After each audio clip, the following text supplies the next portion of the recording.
Good morning, students.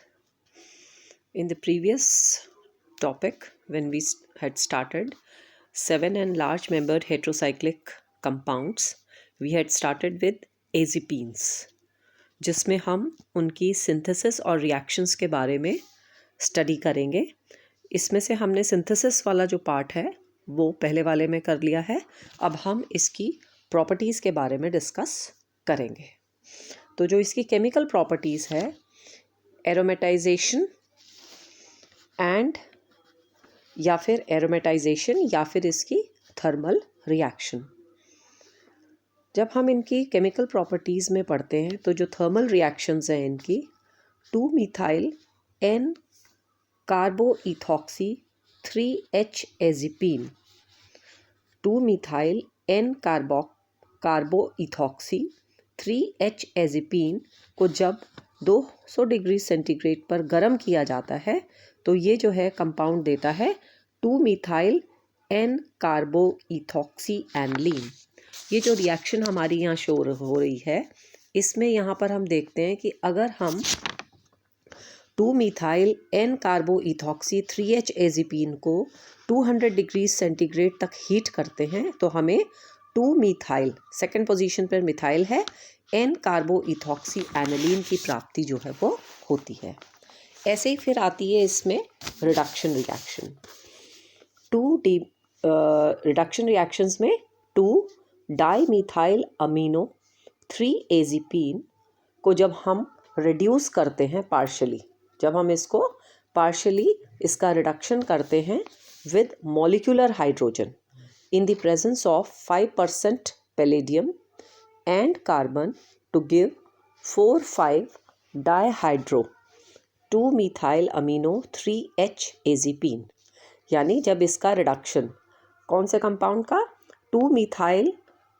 2-dimethyl amino 3H azepine को partially जब हम इसका रिडक्शन कराते हैं with the presence of molecular hydrogen in the presence of palladium and carbon, तो ये जो 4th और 5th पोजीशन है इसकी 4,5-डाइहाइड्रो 2-dimethyl amino 3H एजिपीन जो है उसको बनाता है. तो दैट मीन्स रिडक्शन होके एक डबल बॉन्ड जो है वो सैचुरेटेड हो जाता है.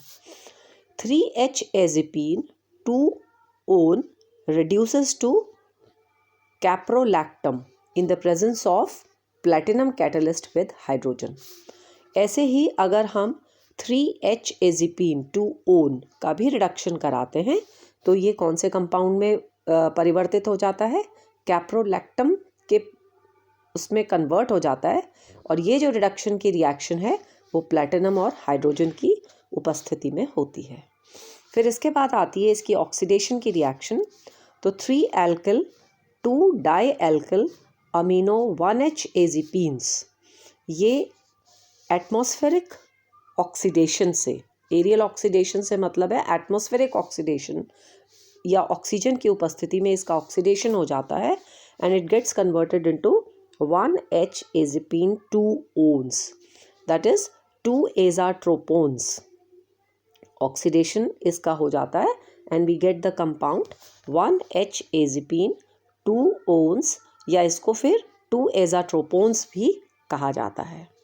नेक्स्ट रिएक्शन है आइसोमेराइजेशन की. इन द प्रेजेंस ऑफ बेस की उपस्थिति में 1H एजिपीन आइसोमेराइजेस टू 3H एजिपीन्स.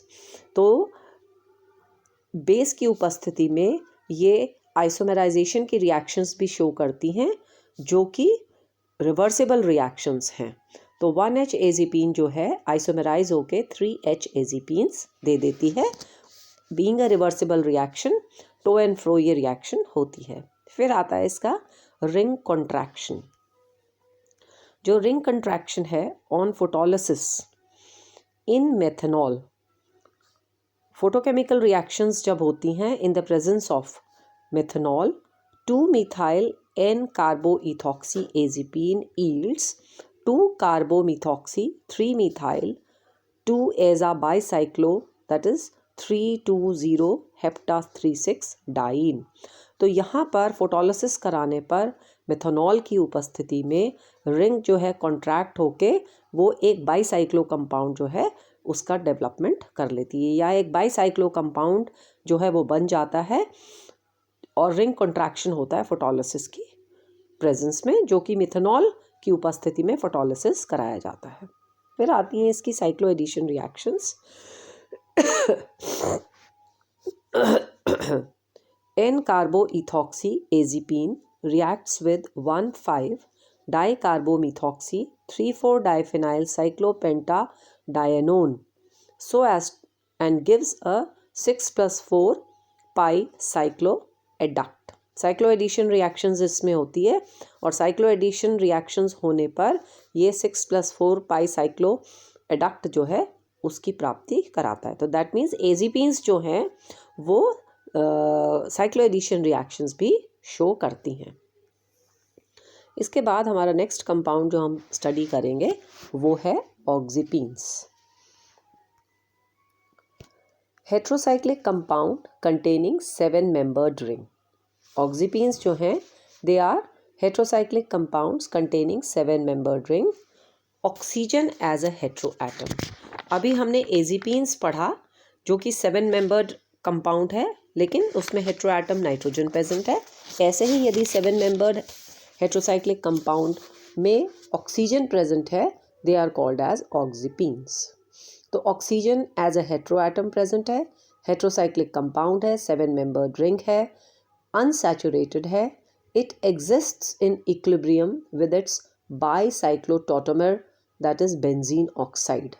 तो ये जो ऑक्सीपीन्स हैं वो इक्विलिब्रियम में उपस्थित रहते हैं, दैट मीन्स इंटर कन्वर्टेबल रहते हैं किसके साथ, बाईसाइक्लोटॉटोमर्स जो कि बेंजीन ऑक्साइड कहलाता है।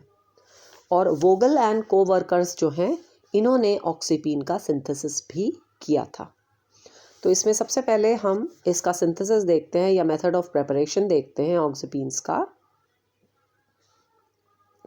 Starting from compound cyclohexadiene. Cyclohexadiene से हम इसका सिंथेसिस करें जब, तो oxepin can be synthesised from 1,5-cyclohexadiene by epoxidation, addition of bromine and dehydrobromination।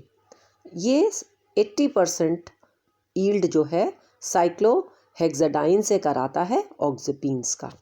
तो साइक्लोहेक्साडाइन का जब हम सिंथेसिस स्टार्ट करते हैं तो 1,5-cyclohexadiene का पहले एपॉक्साइड बनता है, फिर इसका ब्रोमिनेशन किया जाता है, जो एपॉक्साइड बनता है दैट इज़ 1,2-epoxycyclohexene। इसका फिर जब ब्रोमिनेशन कराया जाता है तो ब्रोमीन की उपस्थिति में यहाँ पर across the double bond 2 bromine के एटम्स जुड़ जाते हैं और हमें प्राप्त होता है 1,2-epoxy-4,5-dibromocyclohexane। फिर इसका रिफ्लक्स कराया जाता है सोडियम इथॉक्साइड और ईथर की उपस्थिति में और डीहाइड्रोहैलोजिनेशन होता है। तो इससे हमें किसकी प्राप्ति होती है, जो है कंपाउंड हमारे पास साइक्लोहेक्सीन, एपॉक्सी साइक्लोहेक्सीन की प्राप्ति होती है। और जो बेंजीन ऑक्साइड है ये एक तरह का बेंजीन ऑक्साइड है जो कि आइसोमेरिक फॉर्म में रहता है किसके साथ, ऑक्सीपीन के साथ। तो इस तरह से इसका सिंथेसिस किया जाता है। फिर ऐसे ही सब्स्टिट्यूटेड ऑक्सीपीन्स जो हैं, सब ये तो ऑक्सीपीन की प्राप्ति हो गई। अगर हमें सब्स्टिट्यूटेड ऑक्सीपीन की भी प्राप्ति करानी है तो substituted oxepin can be synthesised as above method. ऊपर के दिए हुए मेथड से ही सिंथेसाइज किया जाता है, लेकिन उसमें जो हमारा स्टार्टिंग मटेरियल है वो किस तरह से सब्स्टिट्यूटेड है उसको देखते हुए हमारा जो सब्स्टिट्यूटेड ऑक्सीपीन है उसकी प्राप्ति होती है। जैसे हम स्टार्ट करते हैं साइक्लोहेक्सा 1,4-डाइन से, फिर उसका एपॉक्सीडेशन होगा, एपॉक्सीडेशन के साथ साथ उसका ब्रोमिनेशन कराया जाएगा और ब्रोमिनेशन पर हमें 1,2-epoxy-4,5-dibromocyclohexane की प्राप्ति होती है। यहाँ से साइक्लोहेक्सेन से फिर अगेन हम सोडियम इथॉक्साइड के साथ और ईथर की उपस्थिति में फिर हम डीहाइड्रोहैलोजिनेशन करते हैं तो हमें 2-मिथाइल ऑक्सीपीन की प्राप्ति होती है। ऐसे ही सेकेंडली यदि हम इसकी रिएक्शन सिंथेसिस की देखें तो हम सब्स्टिट्यूटेड फ्यूरान से भी ये रिएक्शन करा सकते हैं। 2,5 डाई फ्यूरान रिएक्शन कराई जाती है with di carboxy methoxy acetylene. Light की प्रेजेंस में और आयोडीन की प्रेजेंस में इसमें जो रिएक्शन कराई जाती है ये देता है 7 oxa quadricyclanes. 7 oxa quadricyclanes rearrange into oxepins by heat reaction. तो यहाँ पर हम देखते हैं कि सब्स्टिट्यूटेड फ्यूरान से जब हम स्टार्ट करते हैं that is 2,5 di substituted furan, उसकी रिएक्शन कराई जाती है डाई कार्बोक्सी मिथॉक्सी एसिटिलीन से लाइट की प्रेजेंस में और आयोडीन की उपस्थिति में। तो ये जो रिएक्शन होगी ये एक डी लॉल्डर्स रिएक्शन होगी और हमें जो कंपाउंड प्राप्त होगा दैट इज 7 ऑक्सा क्वाड्रीसाइक्लेन्स। ये जो कंपाउंड बना हमारे पास 7 ऑक्सा क्वाड्रीसाइक्लेन्स, ये अपने आप को रीअरेंज करता है in the presence of heat provided by the presence of light, और ये जो है फिर अपने आप को क्या कर लेता है, रीअरेंज करके सब्स्टिट्यूटेड ऑक्सीपीन की प्राप्ति होती है। फिर इसमें हम देखते हैं कि किस प्रकार से वैलेंस बॉन्ड आइसोमेराइजेशन जो है वो भी होता है। On pyrolysis, 1,2-divinyl ethylene carbonate in the presence of lithium chloride at 200 degrees centigrade is transformed into a mixture of trans-divinyl ethylene oxide and cis-divinyl ethylene oxide। जब किसी कंपाउंड की जैसे 1,2-divinyl इथाइलिन कार्बोनेट, इसका pyrolysis कराया जाता है lithium chloride की उपस्थिति में at a very high temperature, लगभग 200 डिग्री सेंटीग्रेड पर, तो हमें 2 आइसोमर्स की प्राप्ति होती है, सिस और ट्रांस। सिस डाइविनाइल इथाइलिन ऑक्साइड और ऐसे ही ट्रांस डाइविनाइल इथाइलिन ऑक्साइड। ये दोनों सिस और ट्रांस फॉर्म्स जो हैं डाइविनाइल इथाइलिन ऑक्साइड के, वो अपने आप को रीअरेंज करते हैं so as to give a valence bond tautomer that is 4,5 dihydroxy oxepin. तो यहाँ पर जो 4,5 डाईहाइड्रो ऑक्सीपीन की प्राप्ति हो रही है, स्टार्टिंग कंपाउंड 1,2-डाइविनाइल इथाइलिन कार्बोनेट का जब पायरोलिसिस कराया जाता है तो 2 आइसोमर्स प्राप्त होते हैं और ये जो दोनों आइसोमर्स हैं ये वैलेंस बॉन्ड आइसोमराइजेशन शो करते हुए अपने आप को किस में कन्वर्ट कर लेते हैं, 4,5 डाईहाइड्रो ऑक्सीपीन में कन्वर्ट कर लेते हैं। ऐसे ही from Dewar's benzene by the epoxidation of benzene in the Dewars form with metachloroperbenzoic acid in presence of dichloromethane yields first structure जो कि दीवार्स बेंजीन ऑक्साइड कहलाता है, which on photolysis और pyrolysis gives oxypenes। तो हम यह मान के चलते हैं कि जो एपॉक्सीडेशन है, जब हम एपॉक्सीडेशन कराते हैं बेंजीन का, उसका स्ट्रक्चर अज्यूम किया जाता है कि उसमें जो डबल बॉन्ड्स की उपस्थिति है या बेंजीन की जो स्टेबिलिटी है वो आइसोमेरिक फॉर्म इसका दीवार्स बेंजीन इमेजिन करते हुए हम इसका ट्रीटमेंट जो है या इसकी रिएक्शन जो है किससे कराते हैं, मेटाक्लोरोपरबेंजोइक एसिड से, जो कि इन द प्रेजेंस ऑफ डाइक्लोरोमीथेन हमें ऐसा स्ट्रक्चर देता है जो कि बेंजीन ऑक्साइड है। अभी हमने इससे पहली वाली रिएक्शन में भी बेंजीन ऑक्साइड का स्ट्रक्चर लिया था जब हमने कहा ना सिंथेसिस फ्रॉम साइक्लोहेक्साडाइन, लेकिन वहाँ जो हमने स्ट्रक्चर लिया है that is not the Dewar's structure. पर यहाँ पर हम ये अज्यूम करते हैं कि दीवार्स बेंजीन जो ऑक्साइड है उसकी प्राप्ति हमें होती है, जबकि हम स्टार्टिंग किससे करते हैं कि दीवार बेंजीन्स का जो स्ट्रक्चर है उसको अज्यूम करके उसका ट्रीटमेंट करा रहे हैं मेटाक्लोरोपरबेंजोइक एसिड से। और ये जो स्ट्रक्चर है, जो स्ट्रक्चर 1 हमें ऑब्टेन हुआ है, ये अपने आप को ऑन फोटोलिसिस या पायरोलिसिस जो है ऑक्सीपीन की प्राप्ति कराता है। फिर जब हम ऑक्सीपीन्स की केमिकल रिएक्शंस पढ़ते हैं तो यहाँ जो केमिकल रिएक्शंस हैं उसमें सबसे पहले हम इसकी फोटोकेमिकल रिएक्शंस पढ़ते हैं। तो oxepin in the presence of light is converted into 2-ऑक्सा bicyclo 3,2,0 hepta 3,6 diene. Photochemical reaction oxepin show करके ये अपने आप को एक बाइसाइक्लो कंपाउंड में कन्वर्ट कर लेता है। तो फोटोकेमिकल रिएक्शन जो है उसका रिंग का साइज जो है इससे पहले भी हमने रिएक्शन पढ़ी कि रिंग का कॉन्ट्रैक्शन हो जाता है या एक बड़ी रिंग जो है वो बाइसाइक्लो कंपाउंड में कन्वर्ट हो जाती है। तो यहाँ पर हमें एक बाइसाइक्लो कंपाउंड की प्राप्ति हो रही है, दैट इज 2-ऑक्सा bicyclo 3,2,0 hepta 3,6 diene. Next reaction जो ये शो करता है, डी लॉल्डर्स रिएक्शन शो करता है, oxepin reacts with maleic anhydride. Oxepin reacts with maleic anhydride so as to give an adduct. तो यहाँ पर ऑक्सीपीन आसानी से जो है डी लॉल्डर्स रिएक्शन शो करता है और एक एडक्ट के रूप में ये अपनी जो रीअरेंजमेंट है वो अपने आप को कर लेता है। फिर आती हैं इसकी reactions with acids. In the presence of acids और हीट ऑक्सीपीन कन्वर्ट्स इनटू फिनॉल्स। तो रिंग का साइज इसमें छोटा हो जाता है। इन द प्रेजेंस ऑफ हीट और एसिड की उपस्थिति में ये अपने आप को फिनॉल्स में कन्वर्ट कर लेता है। Both isomers of oxepin that is benzene oxide and oxepin exist in equilibrium. हमने पहले जो जब सिंथेसिस वाला पार्ट हम पढ़ रहे थे और इसका स्ट्रक्चर पढ़ रहे थे तो हमने ऑक्सीपीन्स में कहा कि ये टॉटोमेरिक फॉर्म में प्रेजेंट होता है।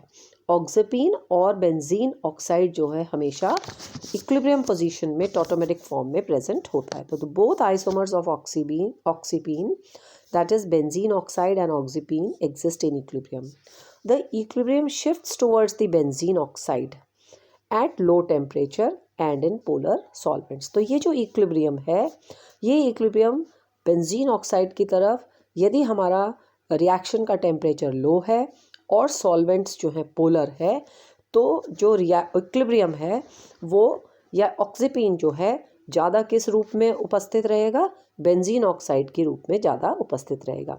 तो ऑक्सीपीन जो है बेंजीन ऑक्साइड के साथ हमेशा इक्विलिब्रियम में रहता है, लेकिन यदि हमारा टेम्परेचर जो है वो कम है और सॉल्वेंट्स जो है पोलर हैं, तो ऐसे में ऑक्सीपीन जो है ज़्यादा जो है किस में कन्वर्टेड फॉर्म में रहेगा, बेंजीन ऑक्साइड फॉर्म में ज़्यादा कन्वर्टेड रहेगा। The position of substituents and the nature of substituents affect the equilibrium. तो सब्सटीट्यूएंट भी यदि है और नेचर ऑफ सब्सटीट्यूएंट कैसा है वो भी इस इक्विलिब्रियम को शिफ्ट कर देता है बेंजीन ऑक्साइड और ऑक्सीपीन के बीच में। तो जो इक्विलिब्रियम की पोजीशन है, टेम्परेचर पोलर सॉल्वेंट्स पे भी निर्भर करता है, साथ साथ सब्सटीट्यूएंट्स या फिर सब्सटीट्यूएंट का क्या इफेक्ट पड़ रहा है, उन दोनों पर भी ये इक्विलिब्रियम की शिफ्टिंग जो है पॉसिबल है। टू सब्सटीट्यूएंट्स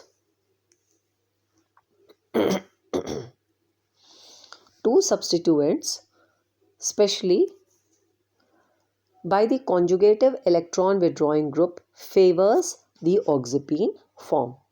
ये ऑक्सीपीन फॉर्म जो है वो किस कंडीशन में फेवरेबल है, two substituents specially by conjugative electron withdrawing groups. अगर ग्रुप कैसा है, इलेक्ट्रॉन विड्रॉइंग नेचर का है, तो जो फेवरेबल पोजीशन है इक्विलिब्रियम की वो ऑक्सीपीन की तरफ रहेगी। तो in case of 2 acetyl oxepin, oxapine form is stabilized by resonance because of conjugative interactions. In case of 3-acetylene oxapine, benzene oxide form is resonance stabilized. तो यदि हमारा oxapine किस तरह से सब्सटीट्यूटेड है, सेकेंड पोजीशन पर यदि एसिटाइल ग्रुप है तो, और यदि थर्ड पोजीशन पर एसिटाइल ग्रुप प्रेजेंट है तो जो रिएक्शन में फॉर्म है वो अलग अलग है. जैसे हम क्या कह रहे हैं कि इन केस ऑफ 2-एसिटाइल ऑक्सीपीन जो ऑक्सीपीन फॉर्म है वो ज़्यादा स्टेबल फॉर्म है, यानी रिएक्शन के दौरान ऑक्सीपीन टॉटोमेरिक फॉर्म में ज़्यादा रहेगा. जबकि अगर एसिटिल ग्रुप जो है थर्ड पोजीशन पर है तो बेंजीन ऑक्साइड टॉटोमर जो है वो ज़्यादा स्टेबलाइज्ड फॉर्म में रहेगा. तो अभी हमने सबसे पहले कहा कि टेम्परेचर और पोलर सॉल्वेंट्स जो हैं वो इक्विलिब्रियम को चेंज करा सकते हैं. तो लो टेम्परेचर और पोलर सॉल्वेंट की उपस्थिति में बेंजीन ऑक्साइड टॉटोमेरिक फॉर्म में ज़्यादा रहेगा. ऐसे ही सब्स्टिट्यूएंट्स का नेचर और सब्स्टिट्यूएंट्स की पोजीशन दोनों, तो ये एग्जाम्पल ऐसा है जिसमें सब्स्टिट्यूएंट का नेचर एक सा है लेकिन उनकी पोजीशन जो है वो भी इस इक्विलिब्रियम को शिफ्ट करने के लिए रिस्पॉन्सिबल है.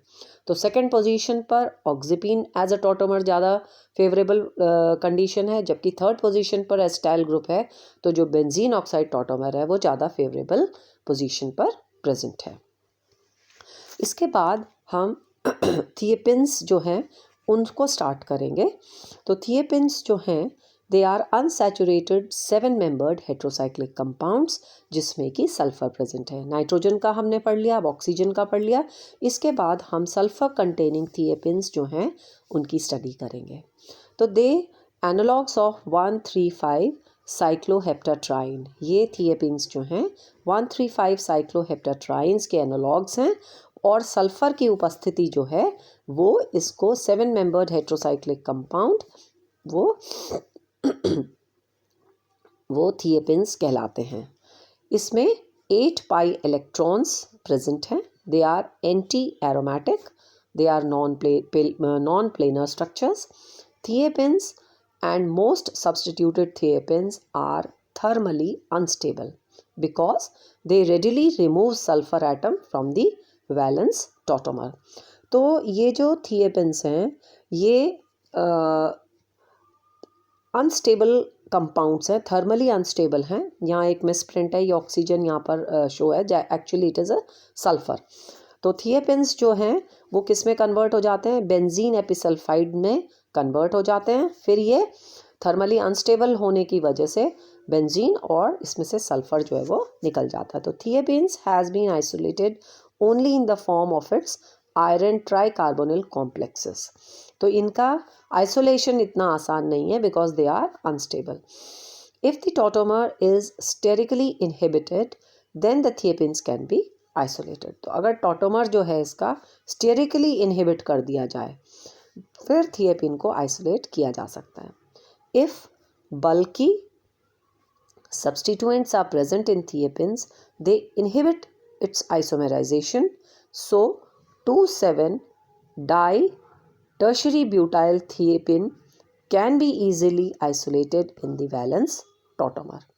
तो यहाँ पर अगर बल्की नेचर का सब्सटीट्यूएंट ग्रुप प्रेजेंट है तो यहाँ पर जैसे टर्शरी ब्यूटाइल ग्रुप पोजीशन 7 और 2 पे प्रेजेंट है और थिएपिन के कंपाउंड में दो बहुत बड़े बड़े ग्रुप्स जो कि क्या कर रहे हैं, इसको बल्की नेचर की वजह से ये इसको इनहिबिट कर रहे हैं इसके आइसोमेराइजेशन को. ऐसे केस में इसका आइसोलेशन जो है वो पॉसिबल है. अदरवाइज ये थर्मली अनस्टेबल होने की वजह से थिएपिन्स जो हैं एकदम कन्वर्ट हो जाते हैं अपने वैलेंस टॉटोमर में. तो उसका आइसोलेशन ऐसे केस में पॉसिबल नहीं है. पर अगर हम उसको सब्स्टिट्यूट कर दें with heavy bulky substituent groups then its isolation is possible. Thank you.